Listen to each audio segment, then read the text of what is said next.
All right, good morning, everybody. Good to see you. There's still some available seats up here in the front, so we would like everyone to come a little bit closer for the next session, Sharing for Social Good.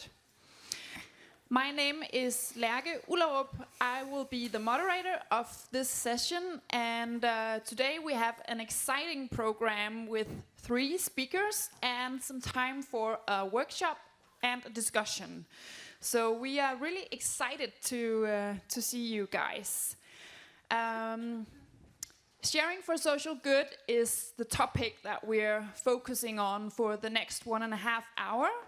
And we believe that the world is facing massive challenges that we can overcome or try to solve in new ways by sharing for social good. So that is the overarching theme for this session. And we have 3 speakers, Ole Kassav, Hans-Jørgen Wiberg, and Thomas Kolster. And after the presentations, we will have time for a workshop and discussion and for questions. So please write down all of your questions along the way, and we'll do a discussion after the presentations. Are you ready to get started? Good. So I would like to present the first speaker. Ole Kassav is a partner in Purpose Makers and my lovely colleague as well. And he's here to tell us all about cycling and happiness and elderly and how a civil society project turned out for the good. Let's give him an applause. Thank you. Can you hear me? Excellent. Well, thank you very much for showing up so many people. Fantastic. Like Lærke said, I'm going to talk to you about an initiative that started almost 1.5 years ago. And I'm going to go through actually what happens. And the reason why I'm calling it Sharing Makes Happy is because what I got involved in almost by accident really, really makes me happy. And I think that every single person can find happiness in those kinds of initiatives as well. So let me show you a picture here of one of my best friends. It's the guy on the right. His name is Torkild. He's 96 years old. And I mean, what is the likelihood that I am going to be friends with a dude who's 96 years old? It's almost the most unlikely thing you can imagine. But it happened. And it happened because I love cycling. And most of you probably either live in Copenhagen or have moved to Copenhagen, or at least you come to Copenhagen from time to time. And Copenhagen is obviously, it's a city where people come from A to B by bike. It's the standard mode of transport. How many of you today have arrived by bike? Wow, it's well over 50%. And actually in Copenhagen, it is well over 50% of everybody who cycles from A to B, to school or to work. And it's part of the fabric of Copenhagen. It's part of the fabric of Danish culture to cycle, and it's been so for many, many generations. I love it, and I know that arriving at work in the morning, it means that I've cleared my head, and I feel so much better than if I'm stuck in traffic. But it's been like that for many generations. It's been like that. This is a picture from the 1940s. This is the main thoroughfare called Østerbrogade, or Nørrebrogade actually. And I'm assuming that something happened in Copenhagen that day. But nonetheless, those days it was about 70% of everybody who would travel to work or to school by bike. And it got me thinking, because when I go to work in the morning, I drive by the local nursing home. And ever so often you see some of the elderly coming out with a walking frame, or maybe there's a volunteer who pushes them around the block. But that's pretty much as far as they go. When I was a student, I worked in a nursing home, and I helped the elderly. And I know that they are being treated really, really well. But I also know that they don't really get out that much. They don't get to experience the society that they once were part of. And because I love cycling, I felt that how can we combine the fact that these people have, built the society that we live in today, that we prosper from, but at the same time, they're now isolated. They're not part of the society, and they've been part of the cycling culture as well. How can we combine these two things? And because of the fact that Copenhagen also has tons of rickshaws, I called up the local rickshaw company and said, is there any chance at all that you can lend me a rickshaw? And they said, sure, why not? I didn't tell them, what I'm going to need it for, but what I did was I showed up at the local nursing home and walked in. I'd actually never been in there before. I'd been a neighbor for about 8 years, and said, would somebody like a ride? And I was actually halfway expecting to be kicked out, because it's a kind of, going into local, institutions like that, you feel you're estranged. You don't really know what to expect in there, and what are the conditions of the residents. But they were really, really friendly, and I was met by this this woman who worked there, and I said, would somebody like a ride? And she said, I don't know, but let's find out. So she walked into the coffee room next door, and about 2 minutes later, she came out with an old lady called Gertrude by her hand and said, Gertrude and I would love to have a ride. And I was thrilled. So anyway, we walked outside. I had the rickshaw parked there, and we took a ride. And I asked Gertrude where she wanted to go. This is Gertrude and Joan. And Joan is one of the employees at the nursing home. And so I asked Gertrude where she wanted to go, and she said, I'd love to see the Little Mermaid. And I was kind of thinking, this is a touristy thing to watch. I was thinking maybe she wanted to go and take a little ride around the place where she used to live or work. No, but she wanted to go down to the Little Mermaid. And we went to the Citadel as well.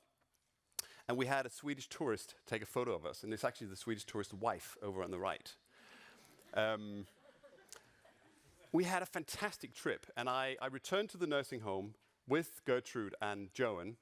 And her spirit was visually lifted from this experience. It was a lovely day, but just the fact that she got wind in her hair, she could smell the late summer, and she had a fantastic time. And so I waved goodbye and rode off in the rickshaw. And the next day, I got a call from the nursing home, and the woman said, this is from the nursing home. I was like, oh my God, what has happened? Has she caught a cold or something like that? And am I to blame now? But she said, I don't know what you did, but everybody is talking about this trip. Can you come back? And I said, yeah, sure. So I called the rickshaw company again and said, can I borrow it again? And they said, sure. So I showed up, and I think I took about 5 trips in one day. And this is, mind you, this is a manual one with no battery, anything like that. So I was completely knackered afterwards. But I had a fantastic time. It made me happy. And it's simply just carried on for the next couple of weeks. And every time, obviously, I had to go and borrow the rickshaw from another part of town. So I said to the manager of the nursing home, is there any way at all that you could buy a rickshaw so that I don't go and borrow it every time? And she said, I don't think we have the finances for that sort of thing, but maybe call the municipality. Maybe they can help. So again, thinking that this is not going to work, I called up, and they said, just write us an email and we'll see what happens.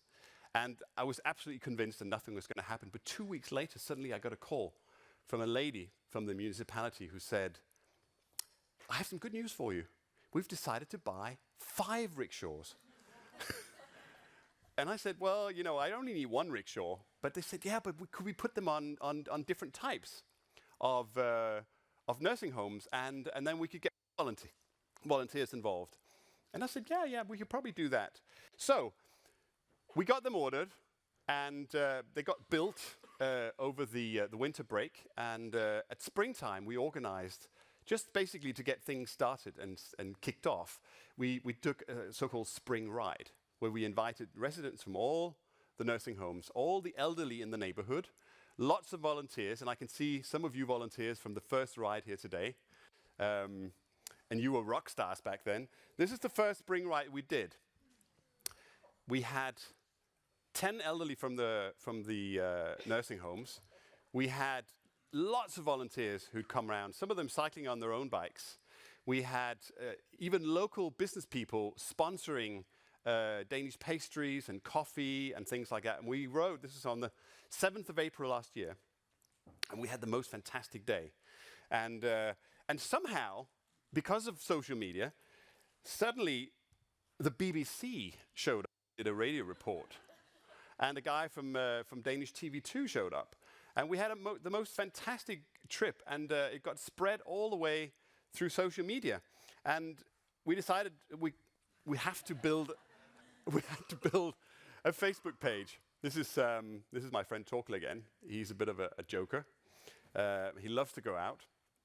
And so it really started taking off, and lots of people volunteered through the Facebook page. What we did was, we actually posted lots of stories. Whenever one of the volunteers had been out, we encouraged them to take a photo and share the small story. Because what we found was that when old people who no longer get the opportunity to move around the town or the city that they once were part of, once they get out and see that, and they smell the air, and they feel the wind in their hair, suddenly the memory starts coming back, and they start telling all these stories that maybe they haven't told for several decades.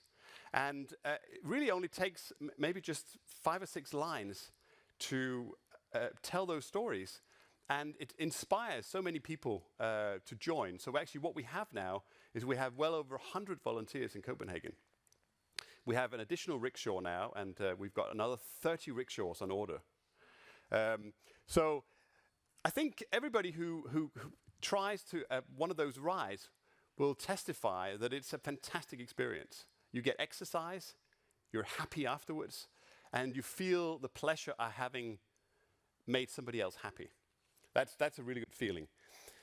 You have lots of different ages of volunteers. These 2 old ladies are 88 and 95. The rider is 15. Can you imagine?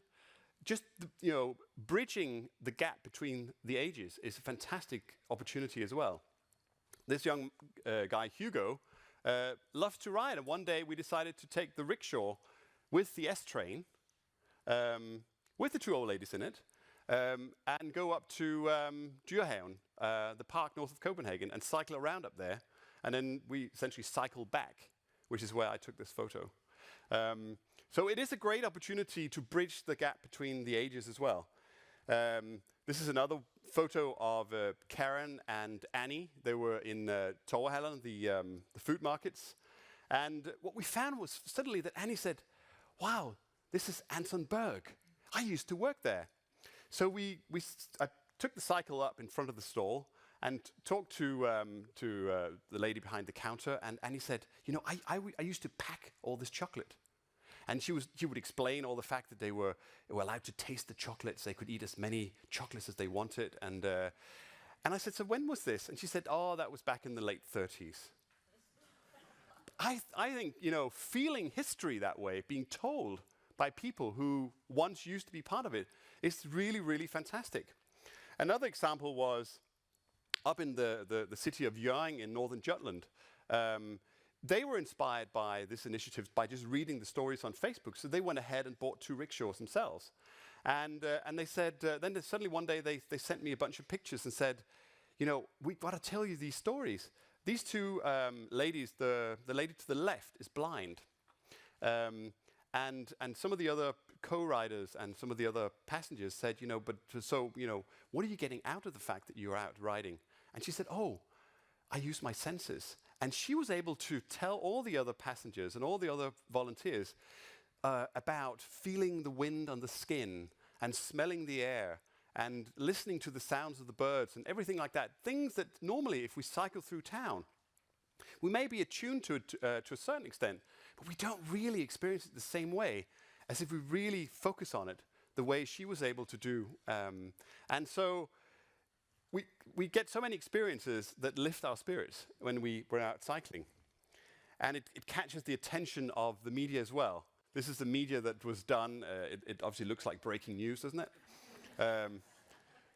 The reporter came round and did a report one morning when one of the volunteers was going out. And It was also through that the city of Hjørring decided to buy theirs. But actually, what happens is, and that's the magic about social media, is that we started in Copenhagen with 6 rickshaws, well, actually 5, and now we've got 6. We've got 30 on order. For volunteers. But actually, right now, we've got Hjørring, we've got Aarhus, we've got Bornholm, we've got Odense, we've got England, we've got Oslo. And all that's happened is that we've managed to inspire by these stories of human compassion and just the fact that you can help other people be happy. Even in Brazil, we were sent this photo of a local newspaper that brought a report about cycling without age. In Norway, they've set up this website. And what we're doing right now is we're building a social booking app that makes it easier to book a ride. Because when you're only a few dozens of riders, it's fairly easy to just call up. But with essentially, in Denmark, we've got over 1,000 nursing homes. And if we want a rickshaw at every nursing home, we obviously need to be a little bit more efficient. But it needs to be in a way that is human, and that's why we call it a social booking app. And true to the fact that we want to share cycling without age to every single city around the world, and we feel that every single elderly resident of a nursing home should have the opportunity to feel the wind in their hair. We've obviously decided that everybody can just copy cycling without age. And the booking app that we're producing right now is also, in that nature, open source, which means that everybody can use it. And we encourage everybody who uses it to continue building on it and give it back to the community, to give it back to the common good. I'll end up with a little video that we shot with Torkil, my 96-year-old friend. There was a young lady from the Danish Film Academy who came around and said that she was doing a thesis, and could she come around and film a trip with one of the residents. And who better than Torkil, who's a bit of a chatter, and who used to have a lingerie shop, and who knows many good stories. So I'll leave you with that little video.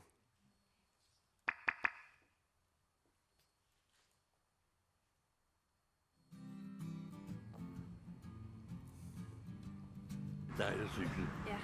Det er en skøn måde at se verden på hele taget.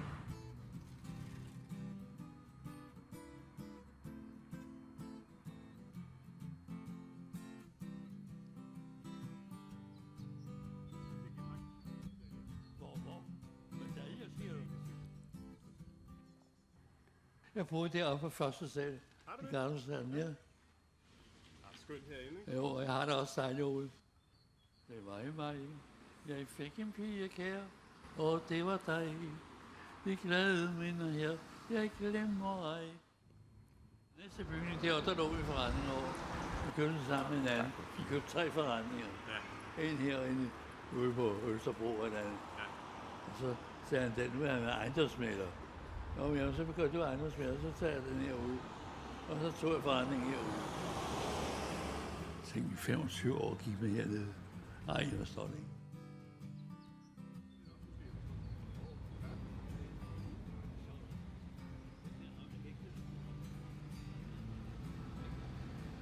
Jeg kan ikke forstå, at alle plejehjem ikke har sådan en vogn her. Skål. Skål. Ej, hvor jeg kan huske det. Løvenkærne, han var også dengang jeg var ude. Løvenkærne. Åh, på det. Babu.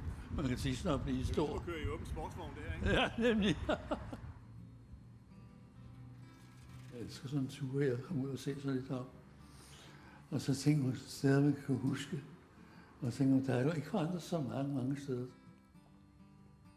Pænt er du, Ole, at du har mig med. Hvad skal jeg tage mig i hånden? Så skal vi lige se, om vi kan få åbnet døren her. Ja, det kunne vi. Hurra! Bam, badam, badam. Thank you very much.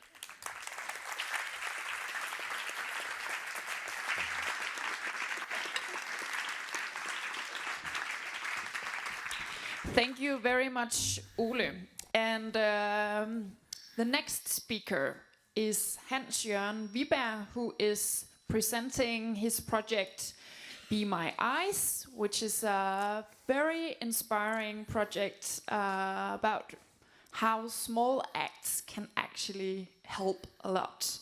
So give Hans-Jørgen Viberg a warm welcome. Giver du ikke tryk på knappen en gang imellem, når jeg siger til? Thank you. Now we're done riding the bicycle with Ole, and you can all relax. The thing I'm going to tell about you can do from your couch, so it'll be slightly different. I'm here to talk about Be My Eyes. Be My Eyes is a little magic trick where you, as a blind, can ask for help without really asking, where you can have someone into your house without really letting them into your house. Be My Eyes is an app, an iPhone app. It's an app that makes a video connection from the blind person's iPhone to a sighted person's iPhone.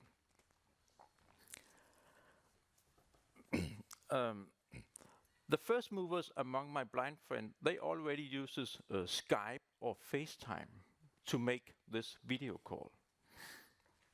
But they still have to call their friends and family and ask for help. What makes Be My Eyes different is instead of calling your friends and family, you call a volunteer, someone who has signed up to volunteer. And as a blind, you can be sure that the person who answers the call is more than willing to help you, because that's why he or she signed up in the first place. And that's why he or she answers exactly your call, because she or he has time to help you. The Be My Eye volunteer just has to take a look at his iPhone and say, oh, the date on the milk is on the other side. You have to turn the milk around so I can see the date. Or yes, that is the yellow. Sorry. Yes, that is the yellow shirt.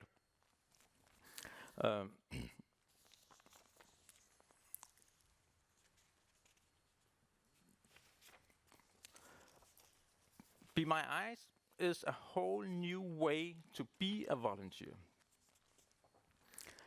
I like to call it micro-volunteering because that's what it is. As a volunteer, you can do it whenever you have time. If you get a notification and you don't have the time, you just ignore the call. If you have the time, you answer the call.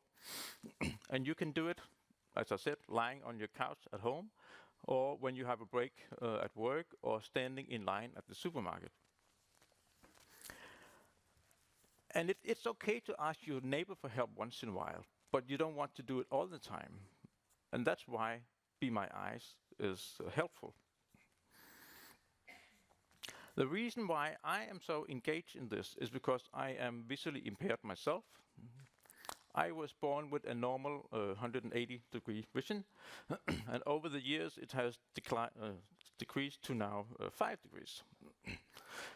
So when I look straight ahead, I can see one person, and yeah, thank you for coming.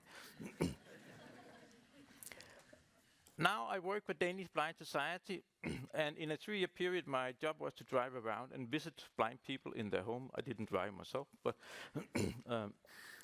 and I very often heard them say that, oh, if I just had a pair of eyes once or twice a day, I could really do a lot more on my own.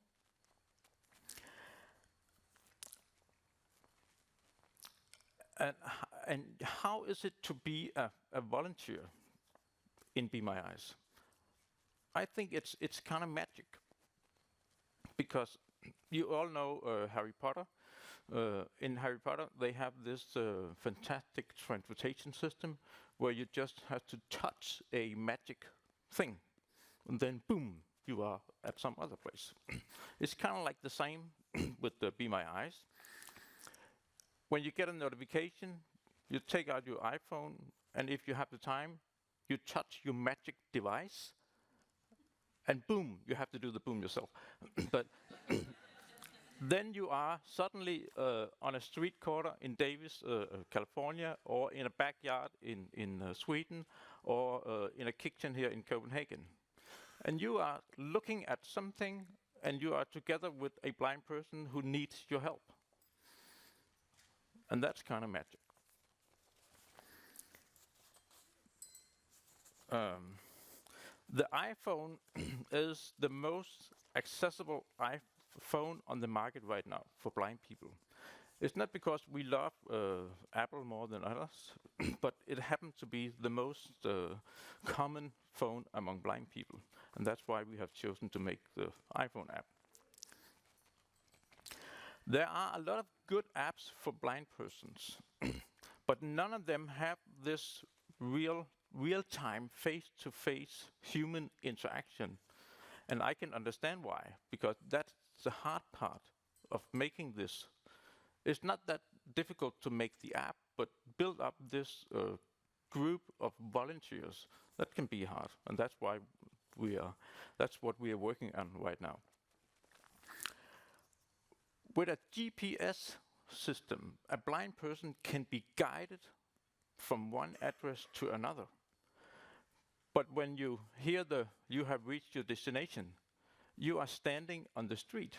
The GPS cannot tell you exactly where the door is into the building. But then you can launch Be My Eyes and have someone guiding you exactly down to the door and even show you which doorbell to press. To spread the word about Be My Eyes, we have been into the media, and we use social media. We use Facebook a lot, and we are also starting to use Twitter. Twitter is not that used in Denmark. It's coming, but it's and among blind people, Twitter is not used that much, and Facebook is not used that much either, but it is also coming among blind people. But we still have to use the good old that you talk to each other. And I'm glad that the blind people, they talk a lot to each other, so I'm sure we can spread the word among the blind people. When I'm finished here, Thomas will come and talk about where good thing grows, and I'm very pleased that we are. 2 days ago, we came on Thomas's page, and the reason why I think it's very good, because we want to make Be My Eyes worldwide, but I don't know a single person in Yugoslavia, and I don't speak the language, so how do we tell about Be My Eyes there? But hopefully someone will read about it on Where Good Thing Grows, and will start to find some volunteers and spread it among the blind people. It is my hope that Be My Eyes will give thousands of people a first-hand experience with how it is to be blind, and hopefully generate a bigger understanding of blindness.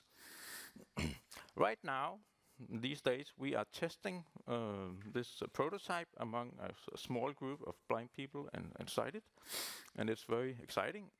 Some of the cases we have solved was a girl who came home to her apartment, and on the doorstep there was a package, and she didn't order any package. So she launched Be My Eyes and had the volunteer read that it was for Mrs. Robinson next door. And she said, thank you, and then she went to Miss Robinson and pressed the doorbell and said, I have a package for you. And Miss Robinson said, yeah, but how do you know it's for me? It says right on here. And Miss Robinson was quite confused. Another guy who used Be My Eyes was about to have his ready-made microwave dinner, but he has mixed up the packages, and he wanted to know what to have for dinner, and he especially wanted to know if there was any broccoli in it. It's nice to know what you're eating. And now I would like to talk tell you about how you can use Be My Eyes outside, or how I used it outside. I was at this train station here in Denmark, and I decided to try Be My Eyes, and I closed my eyes, and I launched the app, and I got hold of this wonderful volunteer. There was only one at the time. It happened to be my wife. It was very early. And I asked her, and she said, what can I do for you? And I said, I would like you to guide me into the train. And she said, there is no train.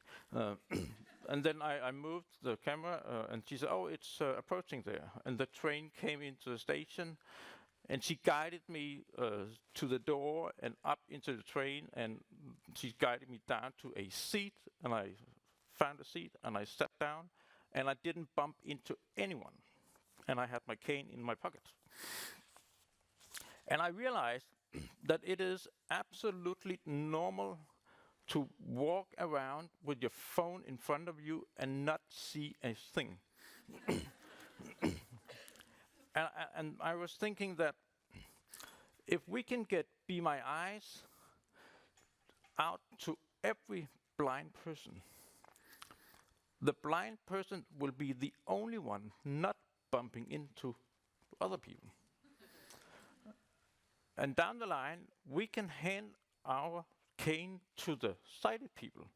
So while they are texting, they can use the cane. I believe I have a photo of that. Could you take the next one? And the next one? Yeah, no. That's what it would look like. I have to turn the page.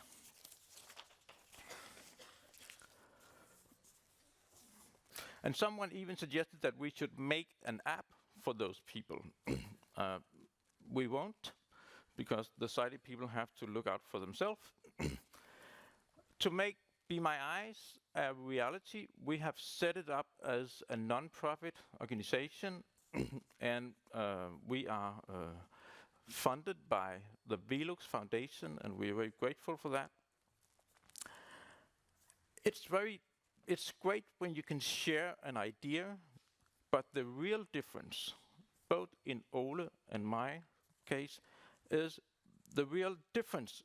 when real people join and actually do something good. So please share your time and ideas. That's what the world needs. Thank you.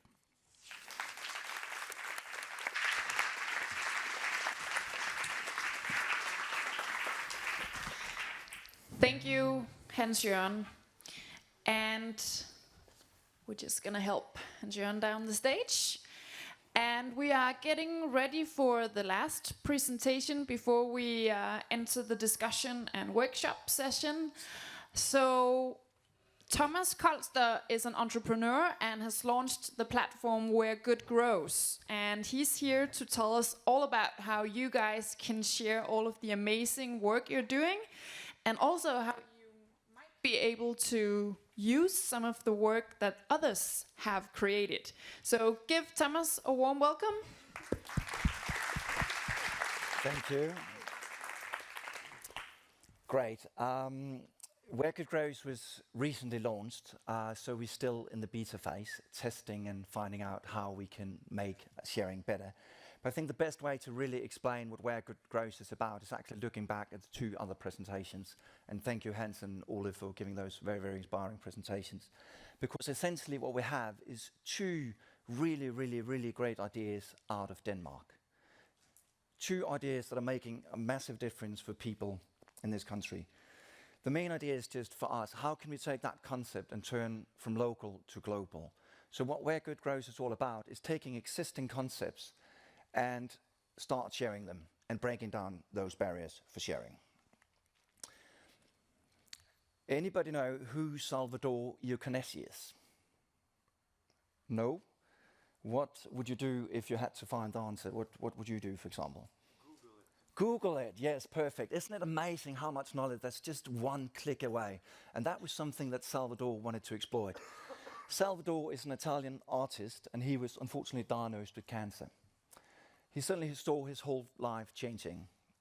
He wasn't Salvador anymore. He wasn't a human being anymore. He felt like he was treated like a patient.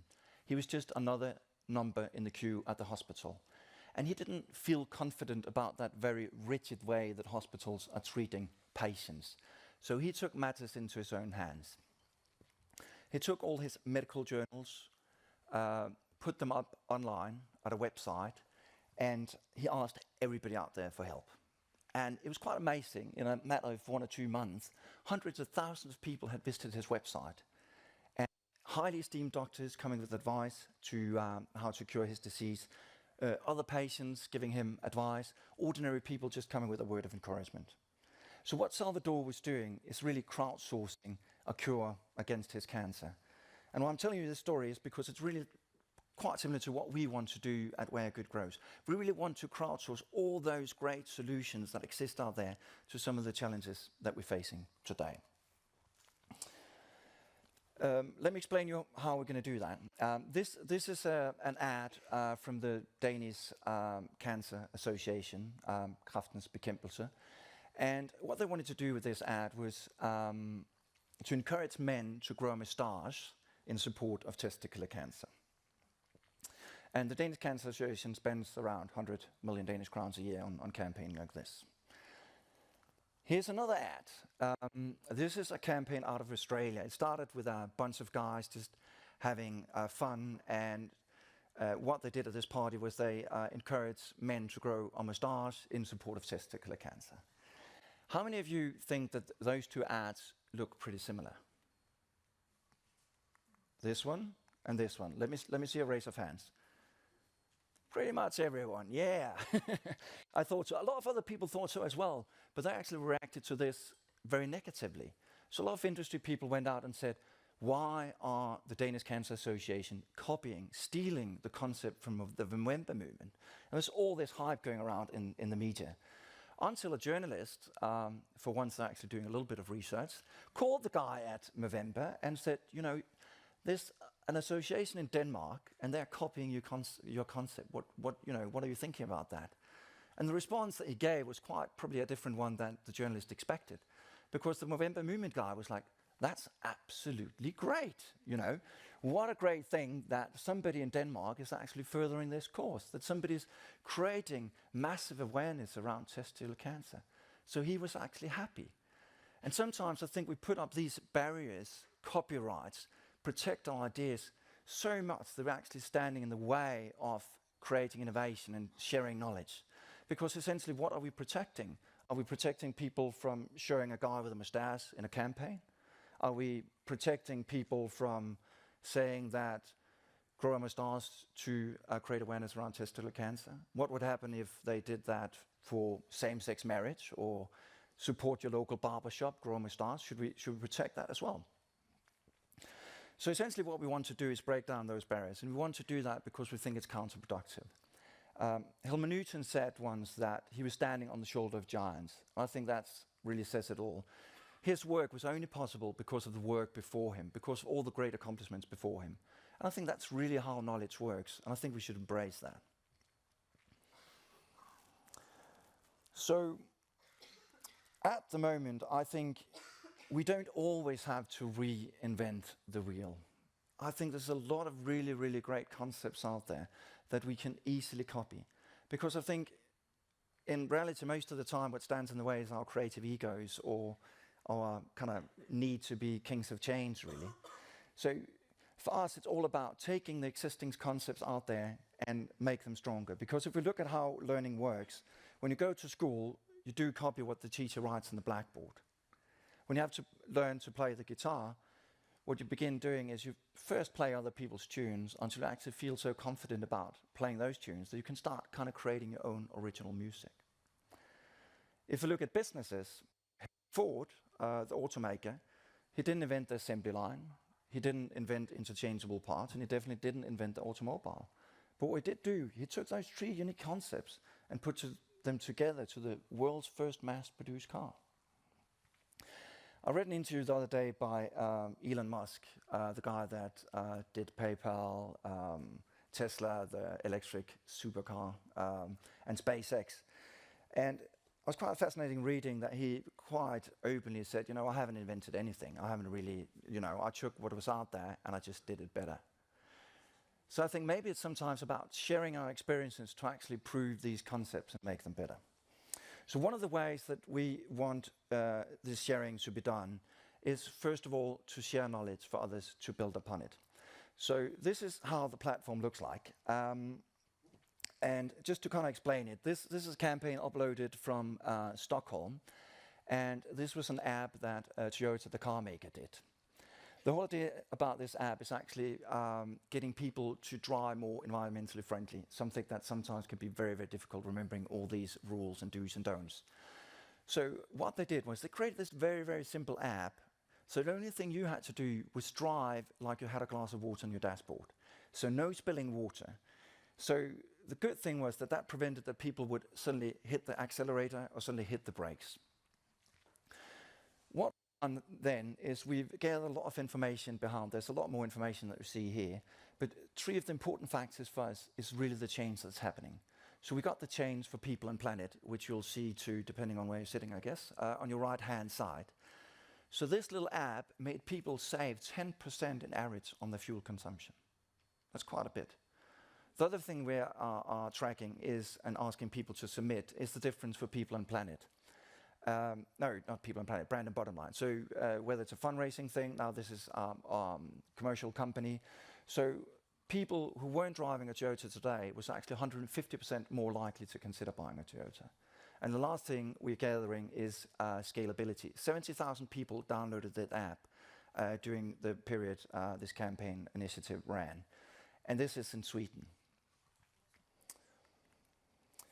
Moreover, what we do, we're putting all these campaigns into very, very easy to find categories. So if you're working with food, if you're working with recycling, if you're working with human rights, you can easily go in there and you can browse.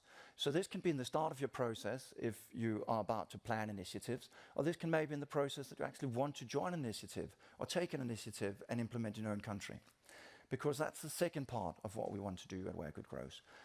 We want to facilitate the changing, and I'm so happy that both Be My Eyes and Cycling Without AIDS is on the platform as well, because this is where people can take it from one nation to another, and we can create the awareness and we can create the change needed.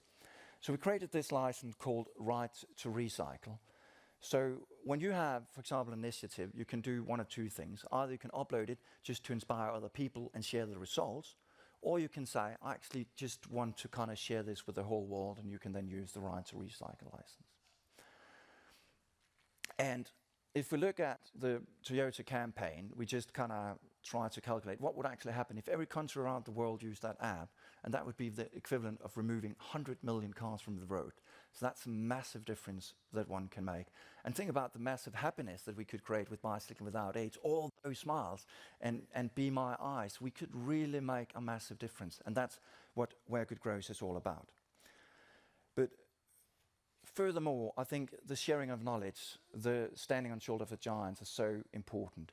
So what you see to the right-hand side, or is that the left-hand? That left-hand side is actually the story of those campaigns.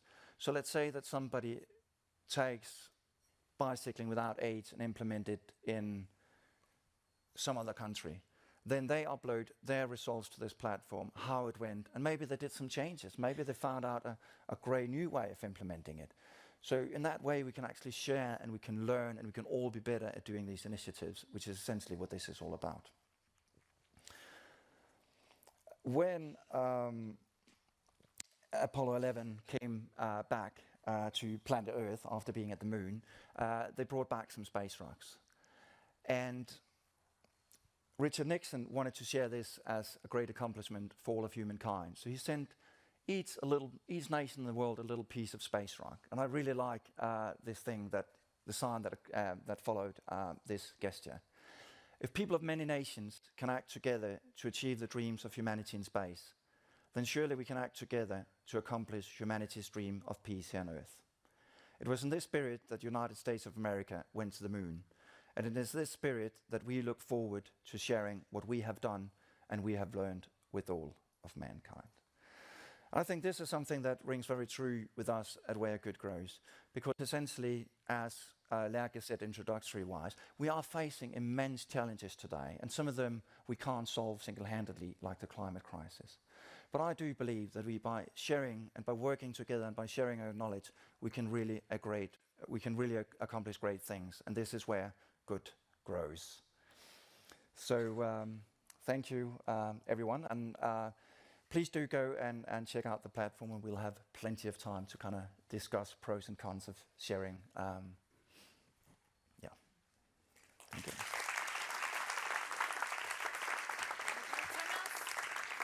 Thank you, Thomas. And I think now we should do a workshop and a discussion around this topic and around the concept of sharing for social good. So in a moment we will get Ole and Hans-Jørgen and Thomas up here on stage, and you will get some time to discuss a couple of questions, and we'll do a wrap-up afterwards. So now I would like everyone to stand up. And I would like you guys to find somebody you don't know already, get together in pairs. So go out and meet somebody and stand across each other.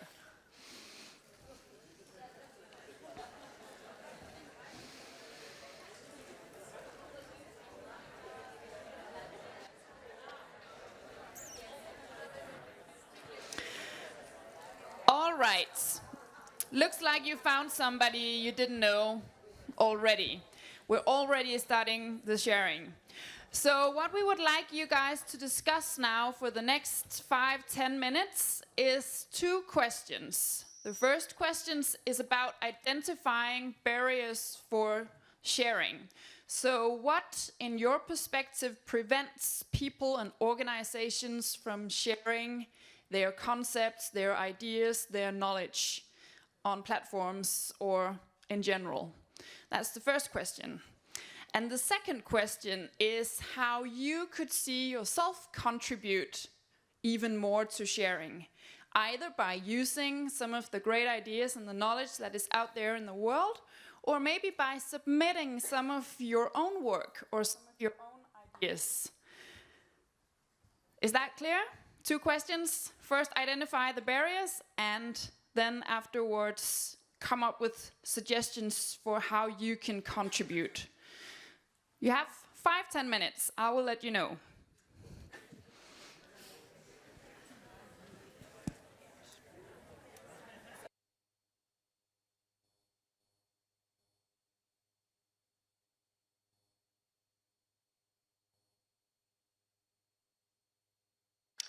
All right, everybody. So we are getting ready to start, and I can definitely sense that you're having great conversations. Sorry to interrupt. So what we're gonna do now is we're gonna do a discussion around the barriers and how you can contribute. And we have already these 3 lovely gentlemen who already has thought a lot about this concept.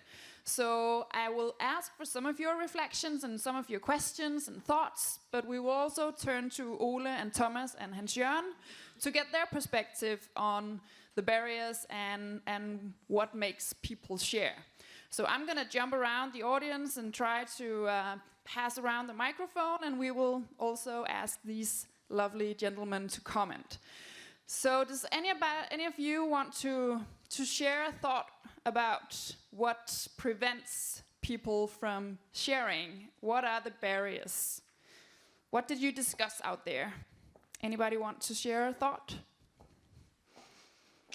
We have one down here. So please say your name and stand up so people can see you. Christopher, Sven, and Patricia. We were thinking about the financial element or even the profit element. I think that was one of the first aspects where you're looking at if you're trying to share for the awareness factor, then you want to spread as much as possible. But when you're trying to share for the commercial aspect, you might have a specific goal. Like if you're trying to sell a product, then you've created a campaign around a product and you're gauging your traction by people acquiring your product. But if you're trying to create traction by the awareness function, then it's like a mindset. How do you create the quality assurance that somebody has changed their mind, and therefore you can count 1, 2, 3, 4, 5, or how do you actually assess that? And then if you want to actually share something that's commercial, like the example that you mentioned with Kraftens Bekämpelse, on the one side, Movember is very much an awareness factor, but they're also raising money to create research that then can have, a clinical treatment function. So the Danish element or the Danish campaign is then raising money for the Danish element, versus Movember might be raising money for the US or for a different. Is that money being then collected again at the same place and used at the same place, or is it being used for different angles within one sector? So the complexity starts to go in from, when you're looking at awareness, then you have traction, and then you have action. So how can you share between the three things, and how is profit such a big barrier? All right. So do you have a question for I think up here? Well, I think your question was, what do you see as a barrier? Yeah. So our answer to that question was, we see the financial side or the profit side depending on what element the specific campaign is going forward. And so it was more of answering your question and being an open-ended challenge or barrier, as you asked.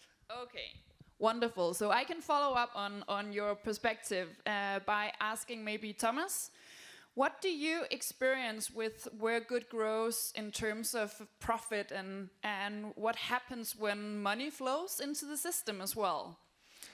Thank you, Christopher, and I didn't get that last name, but thank you for that question.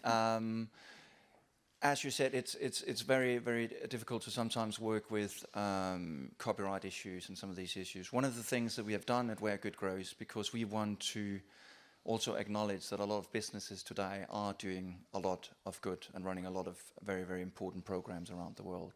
So the way we've done it, when people actually upload a case study, it's completely up to people how they want to share. So one of the examples you mentioned with Kraftens Bekämpelse, the Danish Cancer Association, it's an association only working out of Denmark, and their main mission is, of course, to fundraise in Denmark. In their case, if they wanted to share a campaign, they upload it to our platform and they say, everybody around the world can use it except in Denmark. In that way, they can spread all the peace and love and all the goodness they're doing outside their territory, and it can still be a fundraising tool for them. For businesses, it's very, very different. Some businesses like to completely share, and some businesses upload their concepts but only want to share with non-profits. So we also made the limitation that when you upload something, you can decide whether you want to share just completely open. They wanted to limit it to non-profits or businesses or governmental institutions. So it's something that we're working on, and it's something that we're constantly trying to improve. But at the moment, we think we've done at least what we can at the moment to kind of make both businesses and non-profits meet, because I think it's essential that those two can work together better. All right, thank you very much, Thomas. We have another comment or thought down here, and here is the microphone. Please tell us your name. My name is Jørgen, and I'm here with Olivia from the US. And we were talking about a barrier being, we're both seeing that there's a growing number of people in the world that really wants to do good and help, is looking more for this culture where we're helping each other and stuff. But the barrier is that that we don't know where to go to help. It needs to be easily accessible, where do we volunteer and stuff like that. And she's a great example. She's here for a few months and she would love to volunteer, but she doesn't know where to go, kind of thing. So. Good. Thank you very much for that perspective. Ole, maybe we could turn to you in terms of asking the questions. What can we do to increase awareness, and how can we also use social media as maybe a way to share opportunities for doing good and for sharing? And what are some of the experiences you've had with social media and Cycling Without Age? Well, I certainly think it's true that sometimes it can be very difficult to find places where you can go and volunteer. Obviously, in most countries, you would have the Red Cross, and you would have NGOs or associations who are active throughout the world. So you will know the names, you will know the household names of those organizations, and you can usually find them on Facebook or even a website.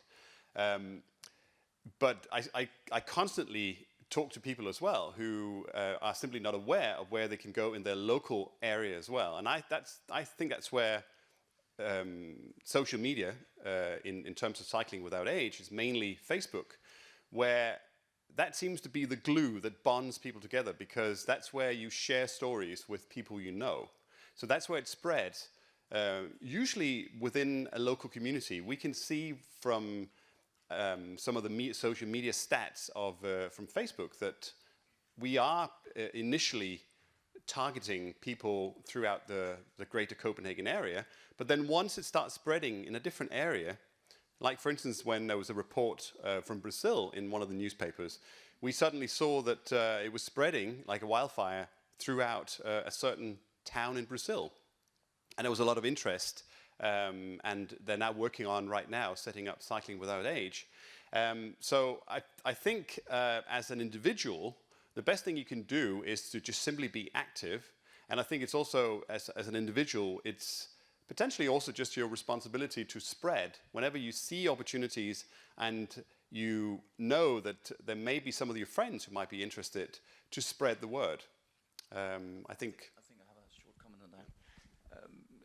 I think it's a very good question. I think some of the work that we have done with Where Good Grows is actually aggregating knowledge.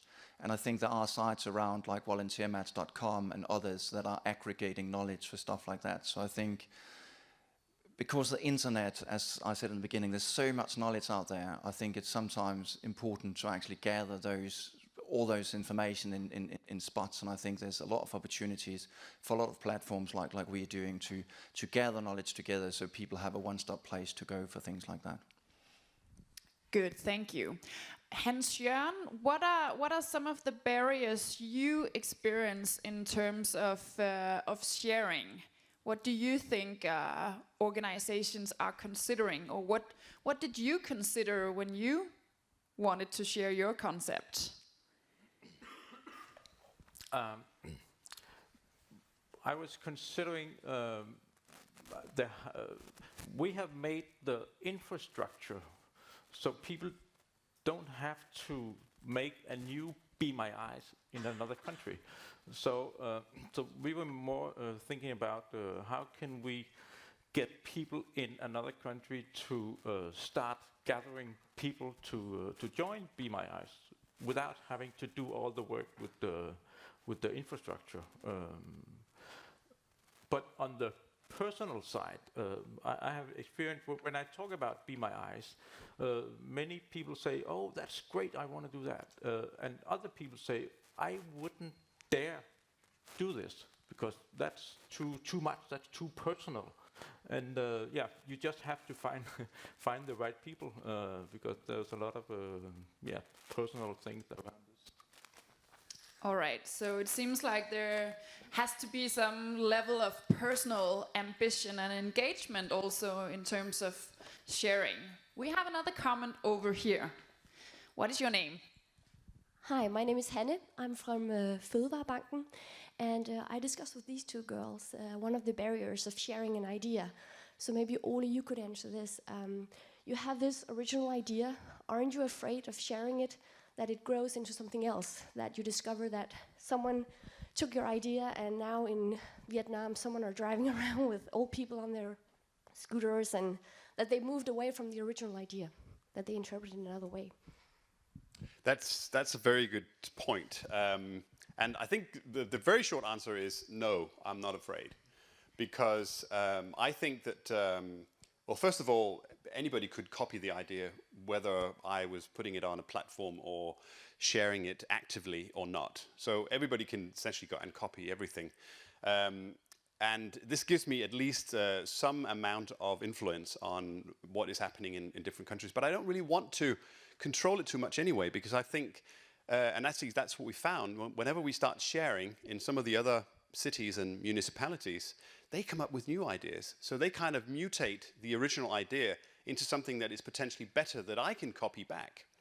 And we found that both in the city of Hjørring in Denmark, and we found it in Oslo, that they came up with whole new ways of doing it. I got a call one day from a guy in the Basque country in Spain who said that the way the health and care sector was structured in Spain, the residents in the nursing homes would very often be paying for services and things like that themselves. So would it be okay if he bought a rickshaw and offered trips for money? And first when he asked me the question, I thought, well, that kind of takes it away from the volunteering aspect. But then I thought, well, my mission is really not necessarily just volunteering as a concept. That's a means. To me, it's far more important that these, residents get wind in their hair and that they get to tell their stories to other generations. So I think that's far more important. So sometimes I think we have to just let go and let others work on it. And what comes out of it, we don't know, but very often good things come out of it, and we just have to take the risk.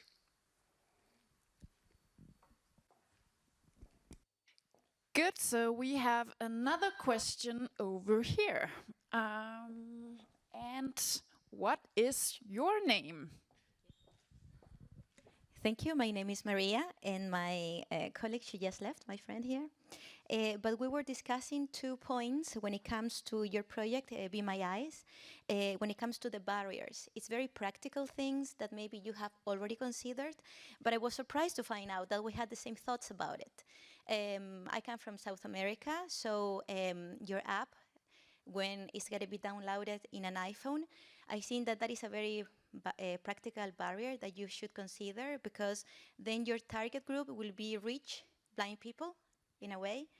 And then other practical things, for example, like if you're walking on the street with your telephone, it might come somebody who might steal it right away.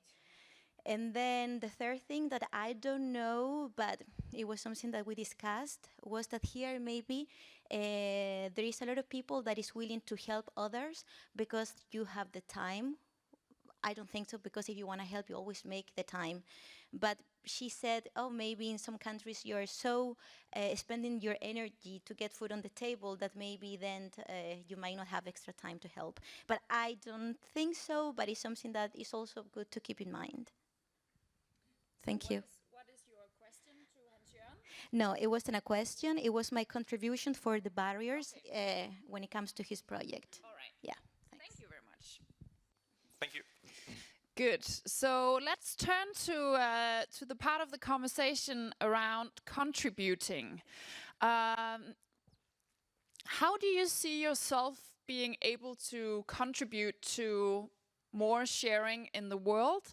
And how could you maybe leverage or use some of the work that other people created? Does anybody have a thought or a comment or reflection on that topic around contributing?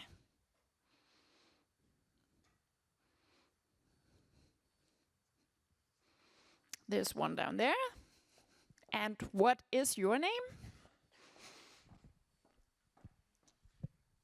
My name is Jacob Blickfeld.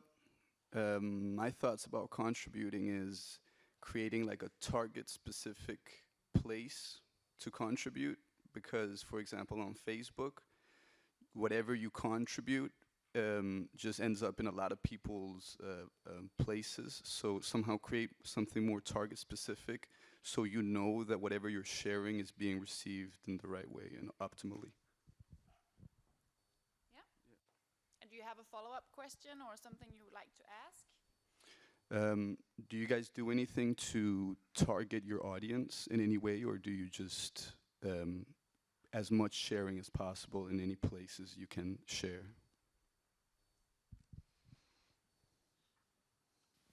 Well, maybe just a concrete example of what we've done. At one point, we were helping a new town that was interested in setting up Cycling Without Age.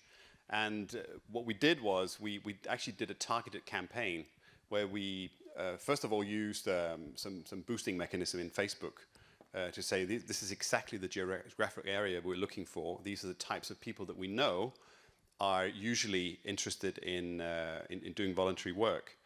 And then second of all, we spend a lot of effort actually calling some of the local volunteer organizations and making them aware of the fact that now we're doing this. Do you do something similar? Would you be interested in making a contribution as well? So I think I totally agree with you, because just shooting out there, you can waste an enormous amount of energy. So it does make sense to try and make it targeted somehow. Thomas, I have a follow-up question for you. What kind of contributions are you looking for? I mean, you have a platform, you have infrastructure that makes it possible for people to access great projects and great campaigns, but what are the kinds of contributions you specifically are looking for, or what are you dreaming of? What is your wildest dream possible? My wildest dream possible would probably be that everybody left this room and gave a project and uploaded a project to Where Good Grows. That would be my wildest dream, so you can make it possible. In terms of the initiatives we're looking after, one thing that's very important for us at Where Good Grows is that it's very, very broad, that it goes from the smallest non-profit to the biggest corporation, that they start sharing their initiatives. Of course, we're looking for initiatives that have been implemented, because for us it's about the learning, so we're not looking for ideas. I think there's other great platforms for people who got great non-profit ideas, because essentially we want to be the learning experience as well, so everybody can see that Ole have had success with Bicycling Without Age, and Be My Eyes, the same thing, that you can go in and see its functioning concepts. So that's one thing that we evaluate. So when people submit our case study to Where Good Grows, we actually do look at them and see if we do think that people could learn something from it, or it's valuable for the community in general. So we do have some sort of barriers for entry to the site, just to keep it exciting and inspiring for the community. And are there campaigns or projects that you do not want to go to Where Good Grows? Are there any limitations? Yes, there probably are projects that we wouldn't accept, but I think it's much better to focus at the stuff that we want up there rather than the bad campaigns. But because I think essentially people know it themselves, hopefully, you know. So. All right. So who in here is working on a project or a campaign that has the potential to be shared with more people than within your own organization or your own association or company? Raise of hands. So we have potentially 1, 2, 3, 4, 5, 6, 7, You're soon 8, making my dream come true. 9, 10, 11 projects in here who that actually has the potential to be shared. How many of you would consider to actually upload your project to Where Good Grows? Okay, so Thomas, it looks like you could actually have some new projects coming into Where Good Grows. Do you have any considerations or any things you're nervous or afraid of before uploading to Where Good Grows? Not really? Okay, so would you commit to actually doing it? Raise of hands. Now I'm pushing the line. Okay, we have one project committing to actually being shared on Where Good Grows. Do you want to just tell us briefly what it's about?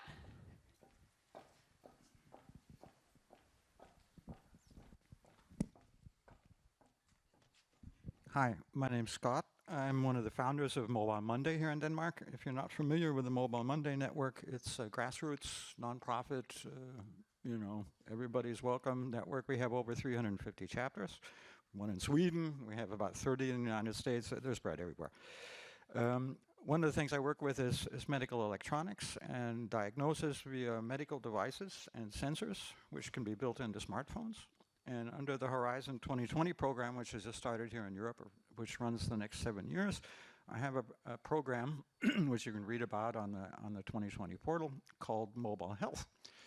And we're looking for partners, both from NGOs and grassroots organizations, small and medium sized enterprises and real big profit-making companies to get this out in an open source platform to distribute it worldwide and make it available to people who have health problems or diagnosis problems or therapy problems or sharing of information about these kind of problems. Good, thank you very much for that one. So who in here likes riding their bike? Raise of hands.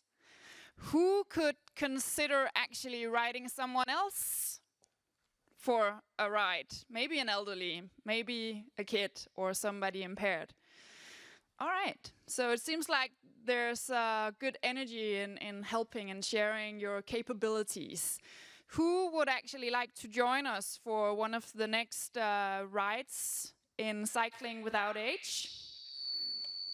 1, 2, 3, 4, 5, 6, 7. All right, so make sure that you go to Ole and get his card so we can arrange and set up some new volunteers for Cycling Without Age. There's a lot of new bikes coming in, so we welcome everybody to join this great idea. And I guess most of you guys have great vision as well. Who could consider downloading an app called Be My Eyes? That's just the rest of you. See, that's an easy one. Actually, micro-volunteering is easy. It doesn't take much of all of us, but we can give so much if we dare to. And by starting your work and starting talking about what you can do and how you can help others, we're all helping, sharing for social good. So I think it's time to wrap up this session. If you have any follow-up questions or comments or reflection, please go to Twitter, ask questions and thoughts on social media weeks. Start sharing. SMW, start sharing. If you use that hashtag, we will try to follow up on your questions and get back to you with answers. And we would also like to encourage you to rate this session. We would love your input and your feedback. You can go to this link called speakerscore.com/LZ6S. And please provide your feedback for us. We would be grateful for it. Anything else we should say here at the end? Thank you for coming.